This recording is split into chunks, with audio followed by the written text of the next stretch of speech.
Hey guys, welcome back to my channel. As you can tell by the title of this video, we are going to be doing the unpopular opinions book tag. Props to my ChatGPT for actually finding this tag for me because I never knew it existed.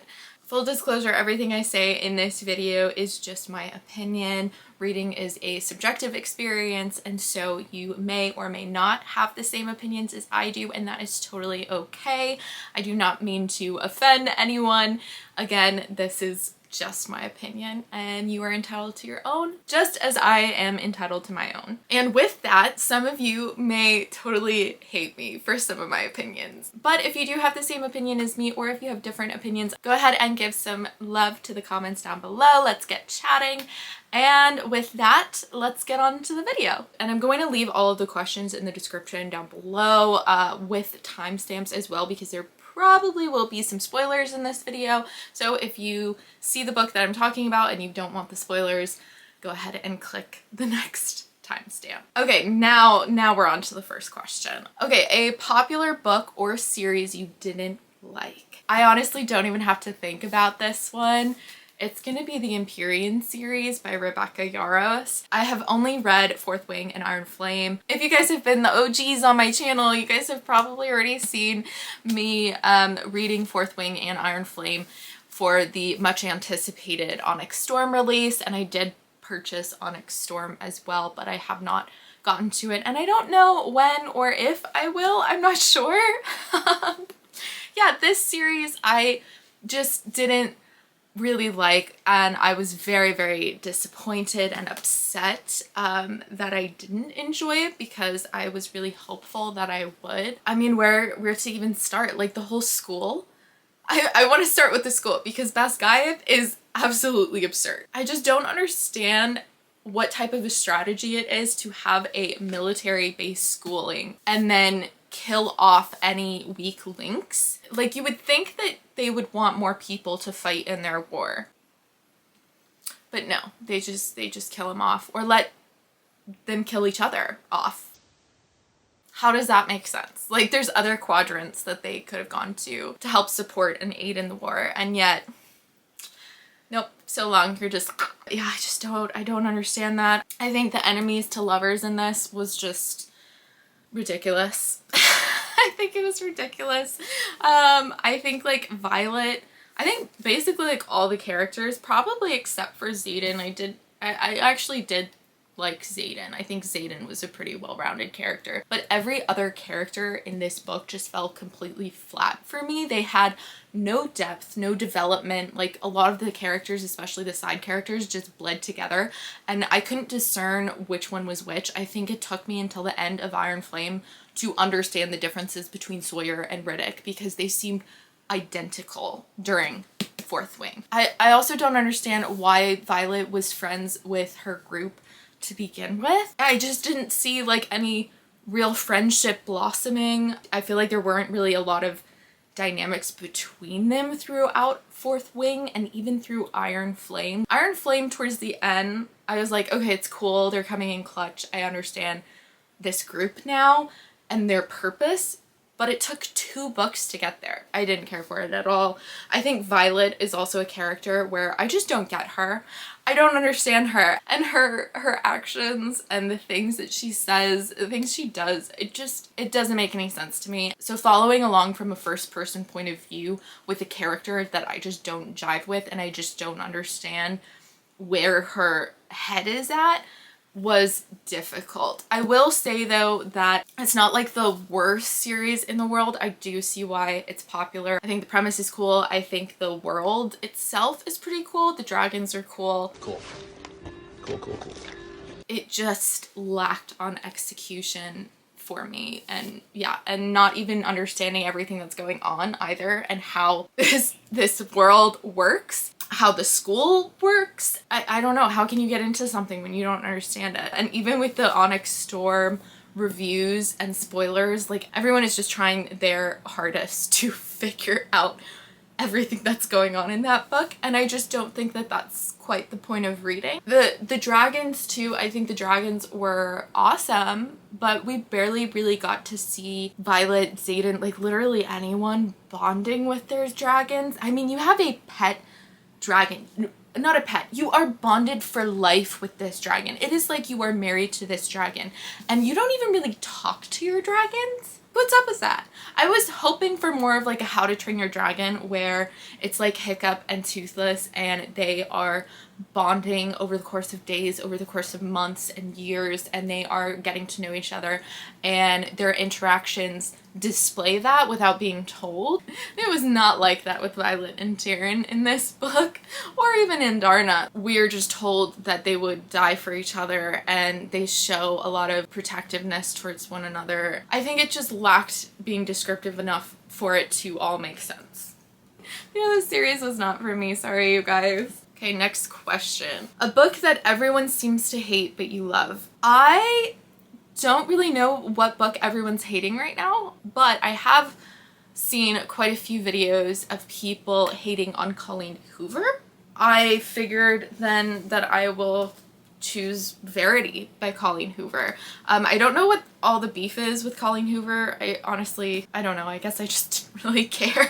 So Verity is actually the only book that I read by Colleen Hoover. All of her other books just didn't really grab my attention.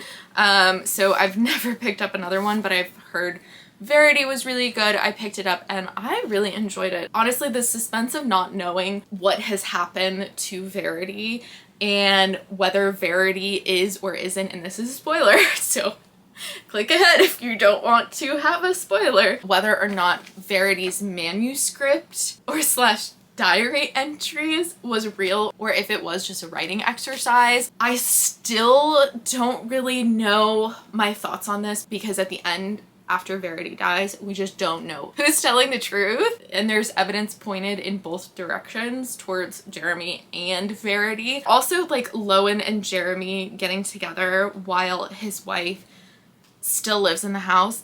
Ick. Ick, ick, ick, ick. I don't think that should have been included. I was not a happy camper about that. I thought that was pretty messed up. But other than that, like, this book gave me the creeps. I was intrigued to figure out what was all going on. I liked that the ending was more of a cliffhanger. We're kind of shown that, oh, is Verity really in the wrong here? Was it really Verity all along who was messed up, or was it Jeremy? I want to lean both ways, and I don't know. I don't know. I'd love to hear what you guys think. Like, do you guys think Jeremy was really in the wrong, or do you think it was Verity and the manuscript that she wrote was true? I was very entertained by this book. I was very gripped. I don't know if I'd ever read another Colleen Hoover book, but I enjoyed this one. Next one. Oh geez. Next one is a love triangle where the main character ended up with the person you didn't want them to.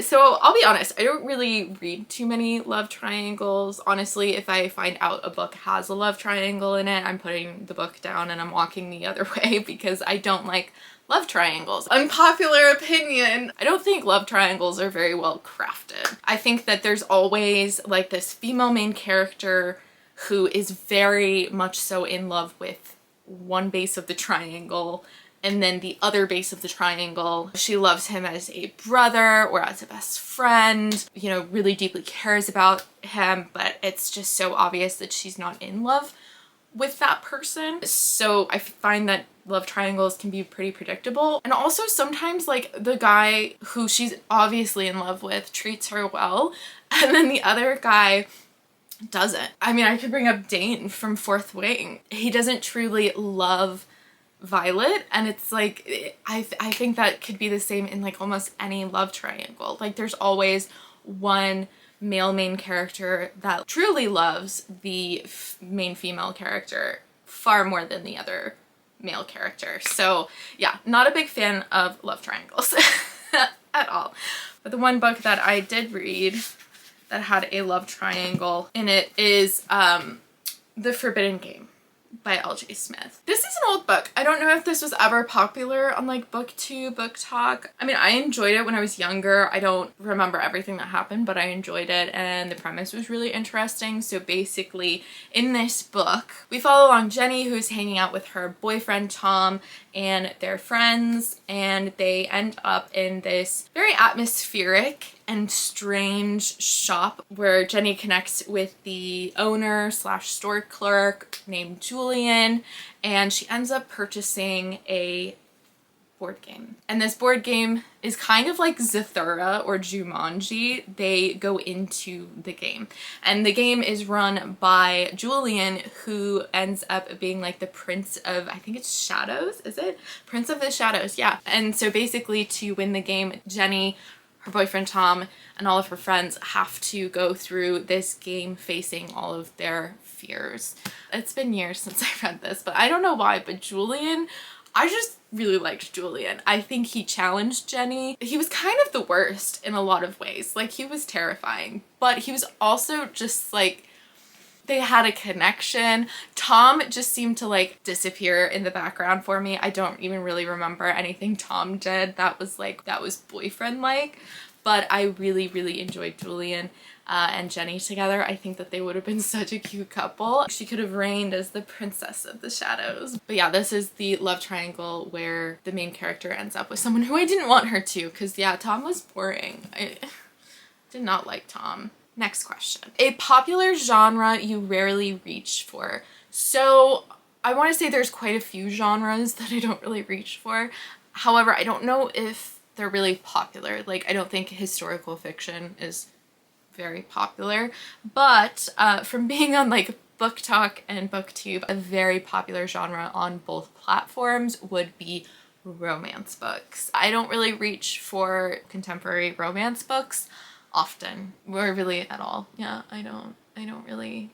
Yeah, I just find contemporary fictional romances to be very derivative. It just follows the same pattern and the same kind of storyline, I think, in every book. It's just not my thing. I like romance in fantasy. I like romance in other types of genres. I like romance where it's sprinkled in to the story, because I do think like romance and love is just a part of life, and so it happens, but it's never like the main point. And when the romance is the main point in like romance books, I think it loses everything else. Like, it just seems so fictional. Like, it would never happen, because all the characters are just focused on the romance that is taking place and nothing else in their lives. And it's just not my cup of tea. I'm not a fan.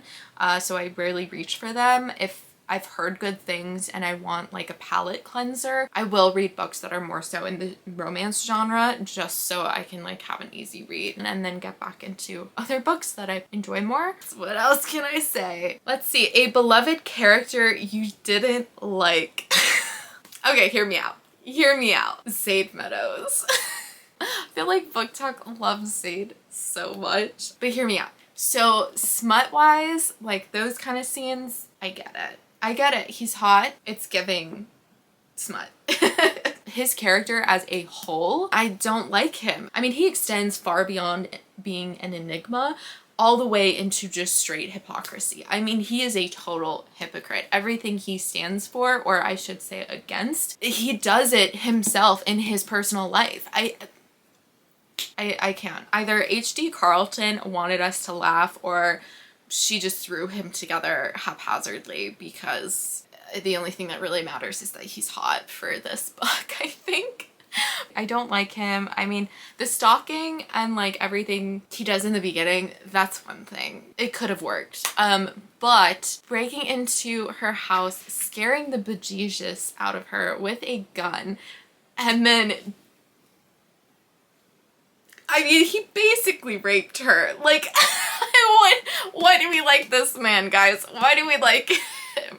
I mean, granted, like, it seemed like Addie liked that and she wanted it, but also it's like, it teeters on the edge. Did she really want that? Like, she was also trying to get the heck away from him, so like, does she? Yeah, Zade was just something else. His aggressiveness too, and blatant disrespect disregard for Addie's feelings, I think, in the second book and her healing journey. Like, he definitely challenges her, but it's also just a bit too much. Like, he comes off kind of like a ass. I can't. And then the killing of people, I don't think anyone would ever feel safe in his presence. And yet he's supposed to be like this bad guy hero type. Like, he just doesn't make any sense. Please tell me why you like him.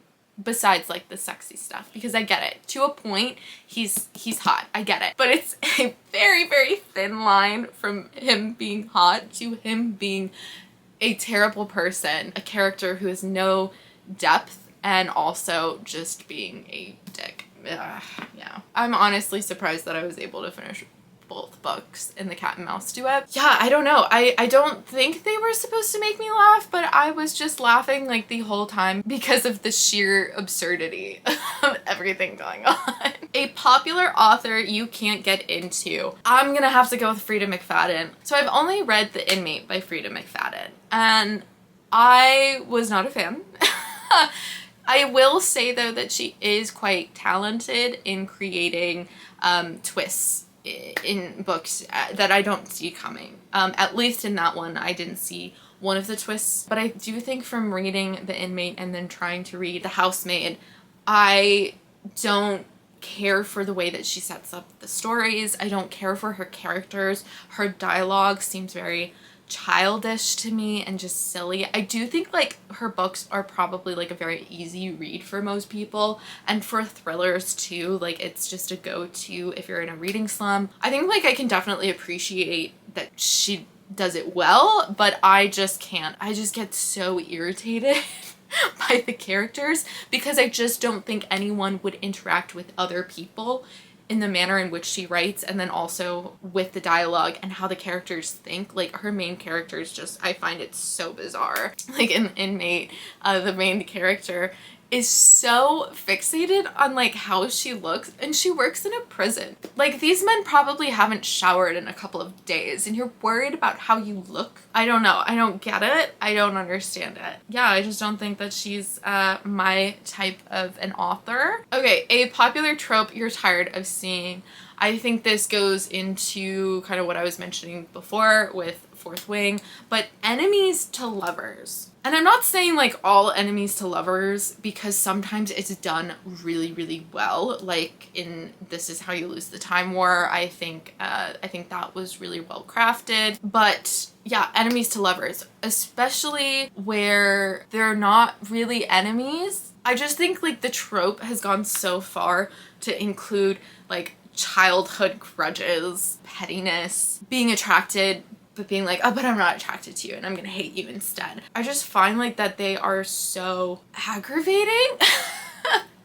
They're so aggravating to read. They're already attracted to each other and they're just putting up this facade that they don't like each other for whatever reason, and typically it is just ill-conceived drama that brings them to hate each other, but they don't hate each other. And I find that like it doesn't stay true to the trope itself of being real enemies to lovers. So yeah, I'm tired of that trope. I don't know about you guys, but I'm over it. Next one, a book you think is overrated. Okay, I actually have to go off camera to think about this, but the book that I think is overrated is going to have to be Flock. It's one of my best friend's like favorite books.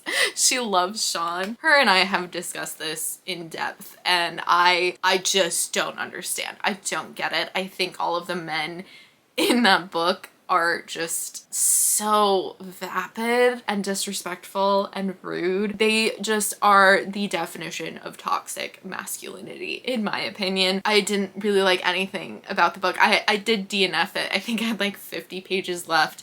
I spoke to my best friend and I was like, yeah, I don't need to read anymore. This is just not my cup of tea. It alluded to having this like reimagining of a Robin Hood kind of a trope. And it's glaringly obvious, I think, in the first book, how the trope mixes in with the reverse harem kind of plot. And yet it's like such a mystery to the main character. I don't know why it is, but she doesn't get it, and it's just like, oh, the boys are being mysterious. We don't know what's going on. No, you know what's going on, girl. You really don't know what's going on. It was such an aggravating read. And I think too, like, if you're going to be reading like a guilty pleasure kind of a book like that, like, I want to like the characters, and I just didn't care for any of the characters at all. I don't know why these men were so lusted after, besides the fact that they were physically attractive. I don't know, just doesn't do it for me. Just doesn't do it for me. But Book Talk really loved this series. There were so many videos on this series that made it sound like it was going to be just the best thing ever, and not for me. Unpopular opinion. Okay, a book you think is underrated. I don't have a specific book in mind for one that's underrated, but I'm going to speak generally. I think any book that is a good book that you don't see often within the Book Talk BookTube community is underrated. Like, I think a lot of the times the community on these platforms will hype up the same books repeatedly. Like, the amount of times that I've seen people rave about the Cat and Mouse Duet, the Shatter Me series, the Empyrean series, the Raven Hood trilogy, like all of these books that just everyone and their mother seems to love or seems to be promoting in some manner. I think it just breeds this culture of overhyping things. Some are good. Like, I will say that I did enjoy Akatar. That was like a TikTok recommended book. And I get it. I think the characters and the dynamics are really lovable, but I do think that every book that is good, that is not on these platforms consistently, is underrated. So I'm not going to just pick one book, because I think there's a plethora of books out there that have been underrated due to this cultural trend of overhyping and overrating books. I don't have just one. I have many, and you'll probably see those books on my channel. Okay, final question. Is the last book you gave a low rating to? I don't know if DNFs count, but in my last video I did DNF, and it was All Systems Red, which is the first book in the Murderbot Diaries. Did not care for that. Didn't care about it at all. But books that I did finish, let me check my Goodreads. It would be His in the Dark by W. Winters. Yeah, I think I said it in that video. I got my fix. I wanted to read a lot of Hades and Persephone books, and I wanted more of a retelling instead of a reimagining, so I picked up His in the Dark. I think it was like okay. I wasn't a big fan of it. I think it was very repetitive, so I think I gave it like 2 something stars. Not too much happened. I think the characters were a little over dramatic at times, but it is in a series, so I'm not sure if like this was just a setup for the rest of the series. I don't know. It could get better. It could also just be the same. But it did what it was supposed to do for me. It scratched that itch where I was done with reading Hades and Persephone books afterwards, so I was happy. Anyways, you guys, that is the end of this video of the Unpopular Opinions book tag. I hope that you enjoyed. Thank you guys so much for watching. If you did like this video, go ahead and give it a thumbs up, and don't forget to subscribe. And until the next one, happy reading.